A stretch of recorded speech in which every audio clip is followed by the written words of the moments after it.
ರಾಷ್ಟ್ರಧ್ವನಿ ನ್ಯೂಸ್ಗೆ ಸ್ವಾಗತ. ಖಾನಾಹೊಸಹಳ್ಳಿ ವ್ಯಾಪ್ತಿಯ ಚಿಕ್ಕಜೋಗಿಹಳ್ಳಿ ಗ್ರಾಮದ ನಿರಾಶ್ರಿತರು ಹಲವು ದಶಕಗಳಿಂದ ಜೋಪಡಿಗಳಲ್ಲಿಯೇ ಜೀವನ ಸಾಗಿಸುತ್ತಿದ್ದು, ವಸತಿ ಕಲ್ಪಿಸುವಂತೆ ಶಾಸಕರಿಗೆ ಮನವಿ ಮಾಡಿದ್ದಾರೆ. ಹಗಲು ವೇಷಗಾರರು ಹಾಗೂ ಬುಡ್ಗ ಜಂಗಮ ಸಮುದಾಯದವರು ಕುಲಕಸುಬನ್ನೇ ನಂಬಿ ಜೀವನ ನಡೆಸುತ್ತಿದ್ದು, ಇದುವರೆಗೆ ವಸತಿ ಸೌಲಭ್ಯ ಸಿಗಲಿಲ್ಲ ಎಂದು ಅಳಲು ತೋಡಿಕೊಂಡಿದ್ದಾರೆ. ಜೋಗಿಹಳ್ಳಿ ಪ್ರವಾಸಿ ಮಂದಿರದಲ್ಲಿ ಶಾಸಕ ಡಾಕ್ಟರ್ ಎನ್.ಟಿ. ಶ್ರೀನಿವಾಸ್ ರವರನ್ನ ಭೇಟಿ ಮಾಡಿದ ನಿರಾಶ್ರಿತರು ಸೂರು ನೀಡಿದರೆ ಅವರ ತಂದೆಯವರ ಭಾವಚಿತ್ರ ಇಟ್ಟು ಪೂಜೆ ಮಾಡುವುದಾಗಿ ಮನವಿ ಮಾಡಿದ್ದಾರೆ. ಹಲವು ವರ್ಷಗಳಿಂದ ಸರ್ಕಾರಿ ಹಾಗೂ ಖಾಸಗಿ ಖಾಲಿ ಜಾಗಗಳಲ್ಲಿ ಬಿಡಾರ ಹಾಕಿಕೊಂಡು ಜೀವನ ಸಾಗಿಸುತ್ತಿರುವುದಾಗಿ ಹೇಳಿದ್ದಾರೆ. ಮಳೆ, ಗಾಳಿ, ಬಿಸಿಲಿನ ನಡುವೆ ಸಂಕಷ್ಟದ ಬದುಕು ನಡೆಸುತ್ತಿರುವುದಾಗಿ ಸಮುದಾಯದವರು ವಿವರಿಸಿದ್ದಾರೆ.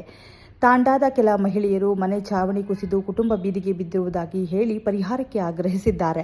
ವಸತಿ ಯೋಜನೆಯಡಿ ಮನೆ ಮಂಜೂರು ಮಾಡುವಂತೆ ಶಾಸಕರಿಗೆ ಮನವಿ ಸಲ್ಲಿಸಲಾಗಿದೆ. ನಿರಾಶ್ರಿತರ ಅಹವಾಲು ಆಲಿಸಿದ ಶಾಸಕ ಡಾಕ್ಟರ್ ಎನ್.ಟಿ. ಶ್ರೀನಿವಾಸ್ ದಾಖಲೆಗಳೊಂದಿಗೆ ಮನವಿ ಸಲ್ಲಿಸಿದರೆ ವಸತಿ ಕಲ್ಪಿಸಲು ಪ್ರಾಮಾಣಿಕ ಪ್ರಯತ್ನ ಮಾಡುವುದಾಗಿ ಭರವಸೆ ನೀಡಿದ್ದಾರೆ. ಈ ವೇಳೆ ಹಲವು ಮುಖಂಡರು, ಅಧಿಕಾರಿಗಳು ಹಾಗೂ ಗ್ರಾಮಸ್ಥರು ಉಪಸ್ಥಿತರಿದ್ದರು. ಕ್ಷಣ ಸುದ್ದಿಗಾಗಿ ವೀಕ್ಷಿಸಿ ರಾಷ್ಟ್ರಧ್ವನಿ ನ್ಯೂಸ್ ಕನ್ನಡ.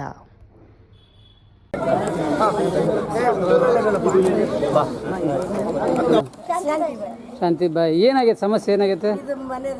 ಮನೆ ಏನಾಗೈತೆ? ಬಿದ್ದತಾ? ಎಲ್ಲ ಬಿದ್ದುಬಿಟ್ಟೈತೆ. ಹೌದಾ?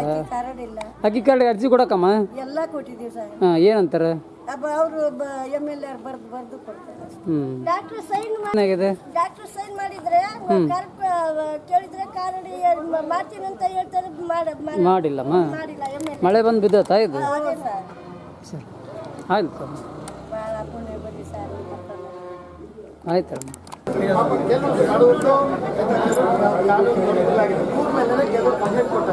ಇವೆಲ್ಲ ದೊಡ್ಡ ದೊಡ್ಡ ಮನೆಗಳಿದ್ದಾವೆ ಬೊಂಬೆಳಗೆ ಅಲ್ಲಿ ಇವನ್ನೆಲ್ಲ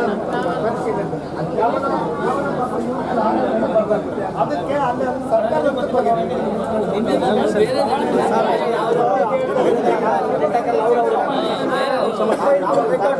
ಆಧಾರ್ ಕಾರ್ಡ್, ಪಾನ್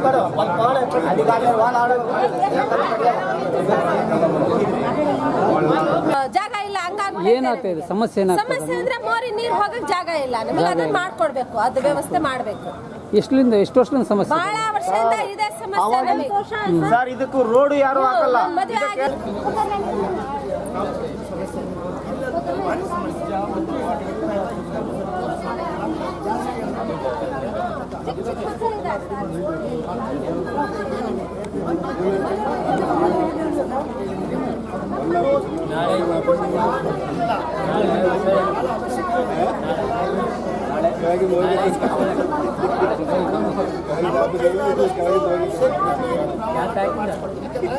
ನಾವಷ್ಟೇ ಅಲ್ಲ, ನಿಮ್ಮ ಊರ ಕೂಡ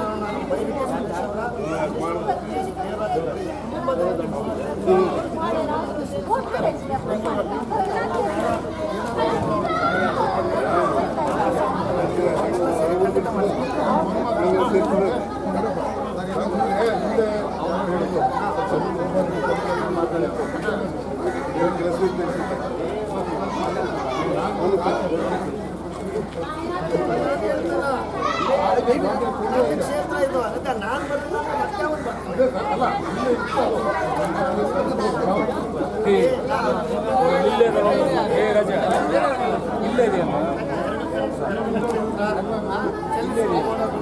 ಸುಖ ಸಂಸಾರಕ್ಕೆ ಎಲ್ಲ ನಾನು ತಾಂಡದ ಜೊತೆ ಹುಡುಗರ ಜೊತೆಗೆ ನಾನು ಜೋಗಲಕ್ಷ್ಮಿ ನೋಡಿ 4 ಕಡೆ ಕೊಟ್ಟು ಅವ್ರಿಗೆ ಗೊತ್ತಿಲ್ಲ.